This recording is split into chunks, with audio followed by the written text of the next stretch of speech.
A few months ago, my boyfriend and I headed to Disneyland for Sweethearts Nite, our very first after-hours event. From exclusive themed treats to one-of-a-kind activities, it was full of magic, surprises, and unforgettable memories. Come along with us as we explore all the fun and share what it's really like to experience Disneyland after dark during Sweethearts Nite, as well as our favorite place to visit for matcha and treats.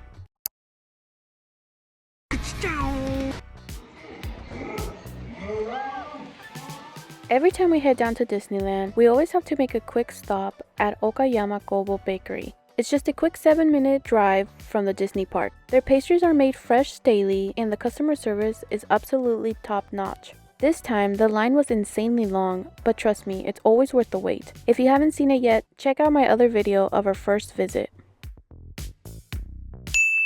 Okay, so it is another Disney vlog, except this time it's not going to be a regular Disney vlog. So instead, we're going to do Sweethearts Nite.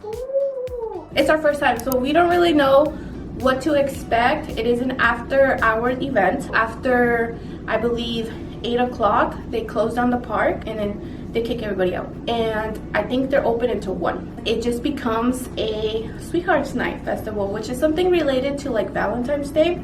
So it's for couples, so if you're not a couple, you're not allowed. No, I'm just kidding. Anybody can go, anybody is welcome. Obviously you can bring friends, your parents, it doesn't matter. I have seen that a lot of couple Disney characters actually come out and dance around and, you know, do like their little coupley thing. Hopefully we can see Cinderella and Prince Charming, Jasmine and Aladdin, Mickey and Minnie. We'll show you what we actually do there. And if it's worth it, because my boyfriend paid $278 per person together for our tickets. And obviously I think ours were a little bit cheaper. I think the closer you get to February 14, it gets a little bit more expensive. We arrived early for check-in at 6 p.m. to get the most out of the event.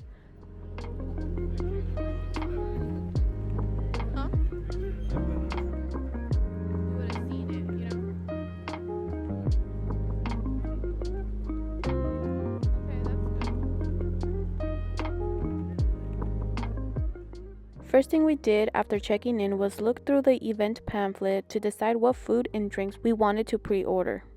Here are some of the food offered exclusively for Sweethearts Nite. I definitely recommend pre-ordering through the mobile app. Things do sell out fast, and it's the best way to make sure you don't miss out. We ordered our food just so we can get ahead of that and not have to worry about it. And then now we're just gonna go pretty much get on Thunder Mountain and just wait for the event to start. The official event doesn't start until 8, which is when they're gonna start pretty much taking, you know, kicking people out that are not part of the event. But we got our lanyards, we got our food.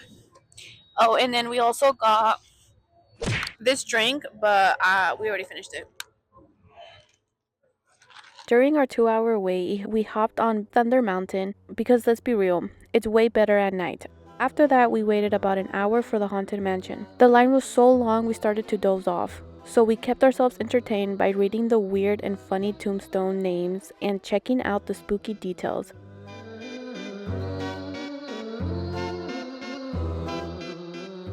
And I even gave the stone lion a few friendly pats.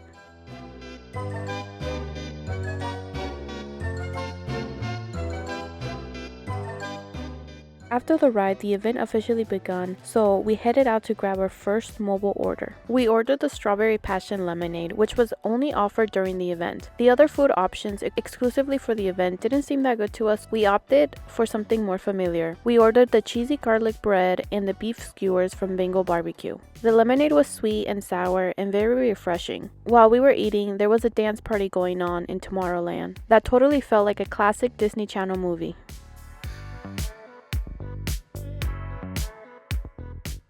After grabbing food and catching the dance party, we headed to Fantasyland and knocked out a bunch of rides with barely any wait time. Most lines were under 5 minutes.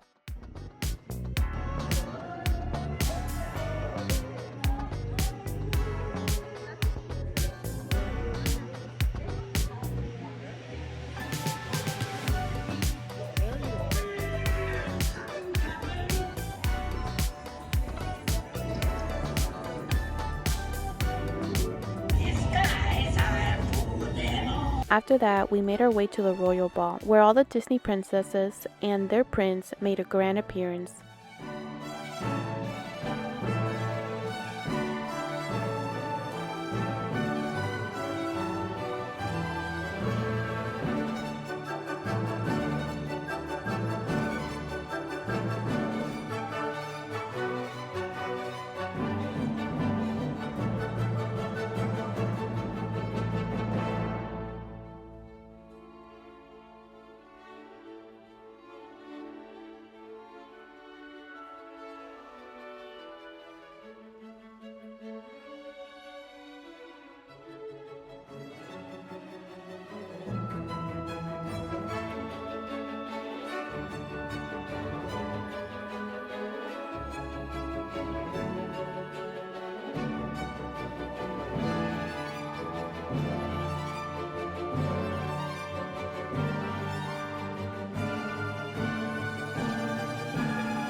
As we all know, everyone in the kingdom was invited.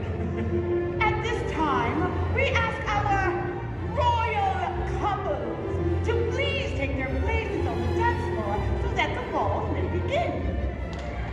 As they are taking their places, we would like to begin by teaching a simple dance that everyone can learn. Please pay close attention. The show was super interactive. You could even join in on a dance lesson and take part in the ball yourself. We opted to chill on the bleachers and watched it all unfold from a distance.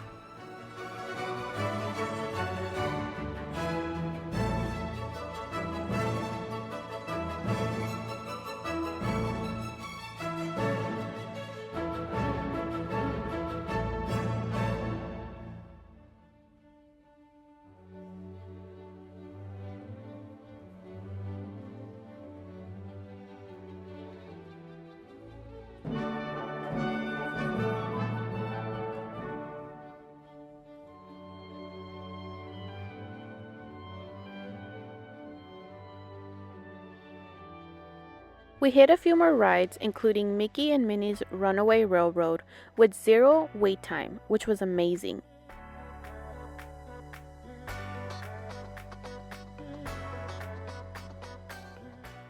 Even though the park wasn't empty, it didn't feel overcrowded either.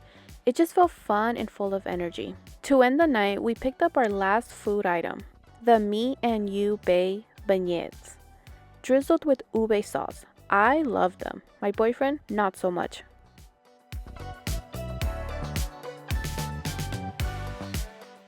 Finally, we grabbed the perfect spot for the parade. Super easy since the crowds were low. Overall, an amazing night.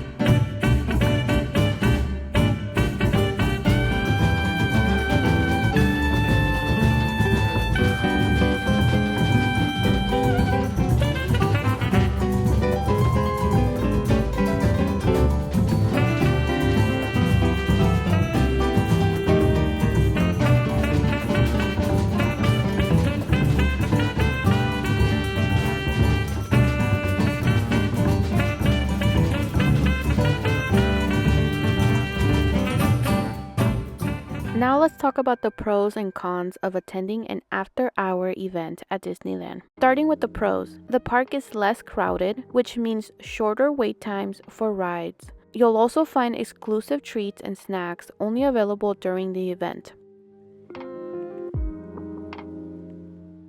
Plus special activities and even a theme parade.